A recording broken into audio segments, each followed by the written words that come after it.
तेरे पास तू जिस रास्ते का मुसाफिर है वह सबीलुकुम तवीलुन तवील, तेरा रास्ता बड़ा लंबा है। मरने के बाद कब्र में कितने हजार साल तक रहना है कोई नहीं जानता। कयामत कल कायम हो जाएगी ये अलग बात है, लेकिन जो लोग आज से 10,000 साल पहले मर गए, कयामत तो आज तक आई नहीं।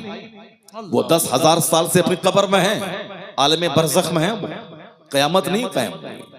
इसलिए यह है कि कयामत कल कायम होगी, लेकिन कल का मतलब ये नहीं कि कल टुमारो। कल का मतलब है कल चाहे 1 करोड़ साल के बाद आए वो कल ही कहलाता है। तो कयामत 5,000 साल के बाद आएगी, तो कब्र की मंजिल हजारों साल। मैदान महशर जब कायम होगा, जब कयामत आएगी, दुनिया का विनाश होगा, वहां का जो एक दिन होगा 50,000 साल का। कोई दरख्त और किसी दीवार का साया नहीं होगा, कोई दरख्त नहीं होगा, तमाम पर जमीन परपट मैदान हो जाएगा और वहां हिसाब किताब होगा। लोग अपने अमाल के हिसाब से नाक तक, गर्दन तक, सर तक पसीने में डूबे रहे। सवा नेज़े पे आफताब, जमीन तांबे की, कोई किसी का पुरसाने हाल नहीं। न माँ अपने बच्चे को याद करेगी, न बच्चा अपनी माँ को याद करेगा। यौम यफिरुल मर्उ मिन अखी व उम्मिही व अबी, कुरान में अल्लाह कहता है डरो उस दिन से जिस दिन एक भाई भाई से भागेगा, औलाद वालदैन से भागेगी, माँ बाप औलाद से भागेंगे। इकलौता बेटा जिसके बगैर माँ जिंदा नहीं रह सकती थी, कयामत के दिन वो देखेगी कि मेरे बेटे को आग में डाला जा रहा है, मेरा बेटा एक नेकी की खातिर जहन्नमी बन रहा है। माँ एक नेकी उसको नहीं देगी, क्योंकि वो आखिरत है, दुनिया नहीं है, वो आखिरत है। आखिरत में कोई किसी का पुरसाने हाल नहीं होगा। यौम यफिरुल मर्उ मिन अखी व उम्मिही व अबी व साहिबतिही व बनी लिकुल्लि इम्रिइन मिनहुम यौमइज़िन शअनु युग़नी। सारे लोग अपने अपने मामलात में इतने मशगूल होंगे कि कोई किसी का पुरसाने हाल नहीं होगा। नात सुनो और खूब जन्नत में कूद के चले जाओ। सरकार गौसे आजम 40 साल तक इशा के वजू से फजर की नमाज पढ़े थे। 40 दिन नहीं, 4 साल नहीं, 40 बरस। अब पूरी रात एक पांव पे खड़े होके पूरा कुरान खत्म कर लेते थे। और जहां वो अल्लाह के वली थे, माँ की गोद से ही वली बन के पैदा हुए थे। उनके बारे में आया है कि जब वो मकतब जाते थे तो फरिश्ते उनके आगे आगे चलते थे, कहते थे बच्चों रास्ता खाली कर दो, अब्दुल कादिर इस रास्ते से आने वाले हैं। बचपन से वली थे, उनको 40 साल तक इशा के वजू से फजर पढ़ने की क्या जरूरत थी।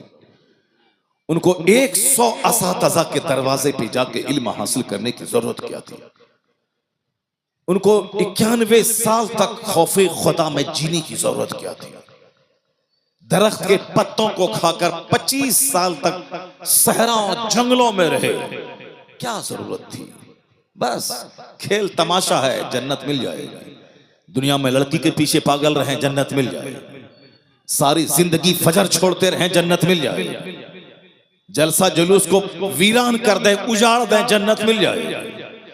मस्जिद के दरो दीवार को उजाड़ दें, जन्नत मिल जाएगी। मन की गुलामी नहीं चलेगी, शरीयत की गुलामी चलेगी। अल्लाह ने अपने महबूब को भेजा है, महबूब की पैरवी मैं दोनों जहान की भलाई। लोग ख्वाहिशात के गुलाम हो गए, जैसे काफिर ख्वाहिशात के गुलाम है। जिसको चाहा जब तक चाहा पूजा, और जब चाहा उठा के फेंक दिया, और जिसके सामने चाहा सर झुका दिया। कभी दरख्त के सामने, कभी पेड़ के सामने, कभी छुचंदर के सामने, कभी बंदर के सामने, कभी नदी के सामने, कभी नाला के सामने, कभी गाय के सामने, कभी बैल के सामने, कभी सूरज के सामने, कभी उगते सूरज, कभी डूबते सूरज, न जाने कहां जिसके सामने जहां देखा सर झुका दिया। कोई चूंकि उसका हिसाब लेना देना नहीं है, कोई उसके पास कोई गाइडेंस नहीं है, इसलिए जिसको जहां देखा, जिसमें ताकत देखी, उसी को खुदा कह दिया। अल्लाह रब्बुल इज्जत ने मुसलमानों पे एहसान किया कि मेरी पेशानी बंदर के सामने जलील नहीं हो रही, हमारी पेशानी किसी दरख्त के सामने जलील नहीं हो रही, हमारी पेशानी किसी छुछंदर के सामने जलील नहीं हो रही। हम किसी सांप, किसी हाथी, किसी गाय को खुदा नहीं कह रहे हैं। एक खुदा को माना, बेशुमार जगहों पे पेशानी जलील होने से बच चलेगा। ये इस्लाम लाने का सबसे बड़ा बेनिफिट यही है कि कहो ला इलाहा इल्लल्लाह, there is no any god but Allah. अल्लाह मेरा माबूद है। अब जन्नत तो वहां मिलेगी, इस दुनिया में दर दर की ठोकर खाने से पेशानी बच गई। और यह दलील बनकर अल्लाह ने अपने महबूब को भेजा, दलील बनाकर। जो सूरज को पूजता है, मेरे मुस्तफा की उंगली का इशारा पाके सूरज डूबा वापस आ रहा। सूरज को तुमने ताकत देख करके खुदा कहा था ना, तो वो ताकतवर सूरज तो ताकतवर मुस्तफा के इशारे पे गुलामी कर रहा है। तुमने चांद को खुदा कहा था ना, ये चांद मुस्तफा का इशारा पाके दो टुकड़ों में बढ़ जाता है। तुमने पत्थर को खुदा कहा था, ये पत्थर मुस्तफा के पाए अक़दस को पाके अपने सीने पे नक्श उभार लेता है, पत्थर मुस्तफा पे सलाम पढ़ता है। तुमने सांप को खुदा कहा था, ये सांप मुस्तफा के गुलामों की गुलामी कर रहा है। तुमने समंदर दरिया को खुदा कहा था, वो दरिया मुस्तफा के गुलामों के लिए धूल में तब्दील हो जाता है। तो जिस दरख्त को तुमने खुदा कहा था, ये दरख्त मुस्तफा को सजदा कर रहा है। इसलिए सारी दुनिया के लोगों, अगर तू तलाश करता है कि मेरा खुदा कौन है, आ जाओ मेरे महबूब के पास। जिन जिन चीजों की तू परस्तिश करता है, जिसको खुदा कहता है, वो सारी चीजें मुस्तफा के इशारे पे गर्दिश कर रही है।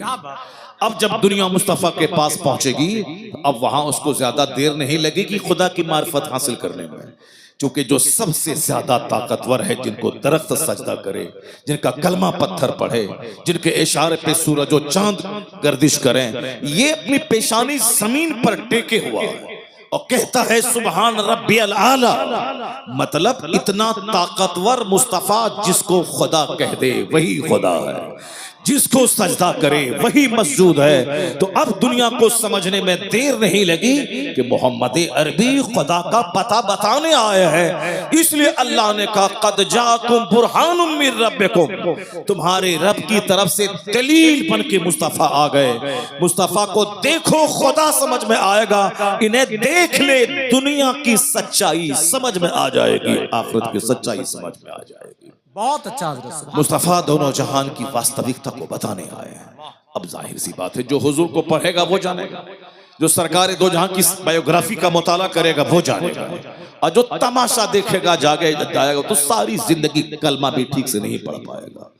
अत्तहियात तो सारे लोग पढ़ते हैं, लेकिन अत्तहियात करोड़ों में कोई पढ़ता है। सुबहान रब्बियल आला तो मर्द औरतें करोड़ों की तादाद में लोग पढ़ते हैं, लेकिन सुबहान रब्बियल आला एक लाखों में कोई पढ़ता है। क्या बात है।